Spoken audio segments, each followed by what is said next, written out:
Hey Star, why do you look so stressed? Oh, hey Sam. Well, today at school, my teacher told me that I need to do a presentation on virtual worlds and I have no idea what that is. No stress, dude.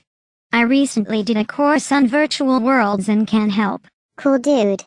I need to know everything, what a virtual world is, current applications of virtual worlds in education, advantages and disadvantages of virtual worlds and guidelines and frameworks for effective use of a virtual world in education. Oh, that's super easy.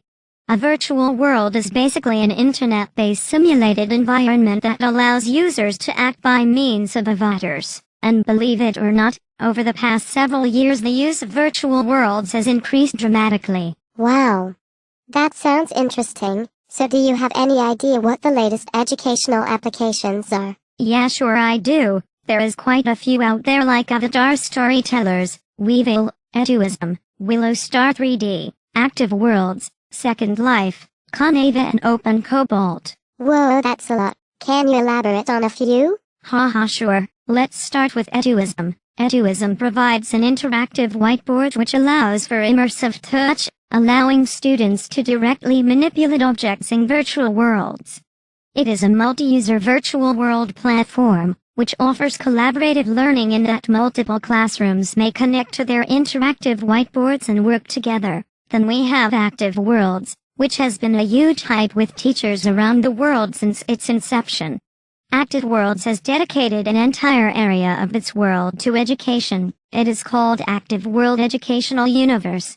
And finally, Willow Star 3D is a virtual world homeschooling program which targets learners from grade 6 to 8. Its integrated 3D virtual realm approach helps in language, art, science and social science. Awesome, dude. Those applications sound amazing. I can't wait to hear about the advantages of virtual worlds. Haha, okay, someone's getting eager. The advantages of virtual worlds are as follows.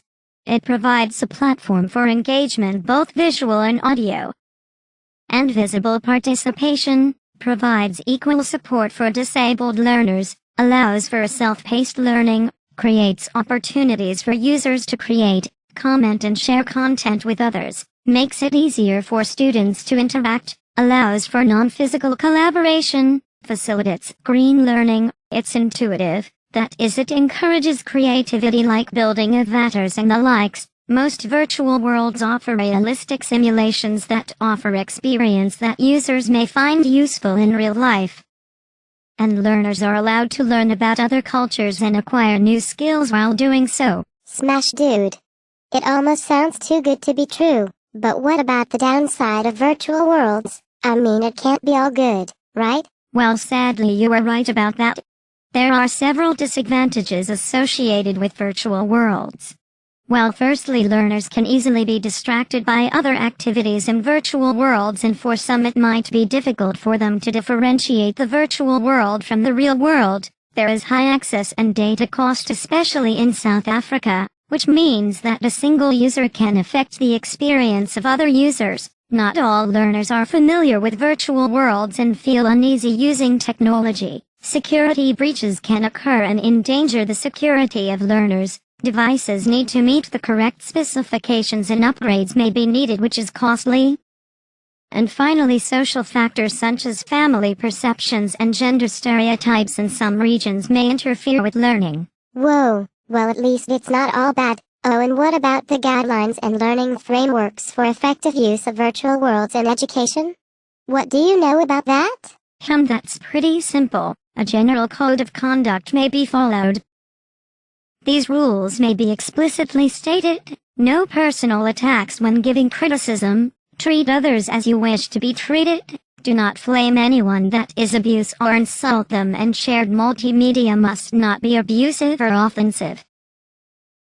Educators should create value and a sense of ownership for students, explicitly state course expectations and outcomes, welcome each student individually and introduce them as they arrive, maximize immersive potential of virtual worlds and encourage social engagement in the virtual world. That sounds reasonable. What about the 6 learnings framework? I'm getting there. The Six Learnings Framework is basically an educational outline developed for use of virtual worlds in education that sets out 6 possible ways to view an educational activity, which are: exploring, where learners explore a virtual world location and communities as fieldwork for class. Collaborating is where learners work together in the virtual world on collaborative tasks.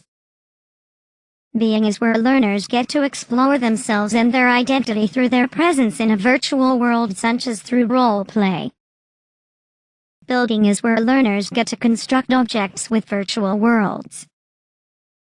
Championing allows learners to promote real-life causes through activities and presentation in a virtual world, and expressing allows learners to present activities within a virtual world to the outside world, through blogs, podcasts, presentations and videos. Impressive. It's wonderful that they take education in virtual worlds seriously and even developed a learnings framework. Do you have any other tips on virtual worlds that might enhance my experience even more? As a matter of fact, I do. In order for you to experience the full potential of virtual worlds, the correct technology is needed. Users need to be given information on basic requirements. Prior training should be provided, and users need to be educated on basic troubleshooting. I guess that's all you need to know for now. All the best with the presentation. Phew, thanks man. I'm really glad I bumped into you. Tada. Bye, Star, and all the best.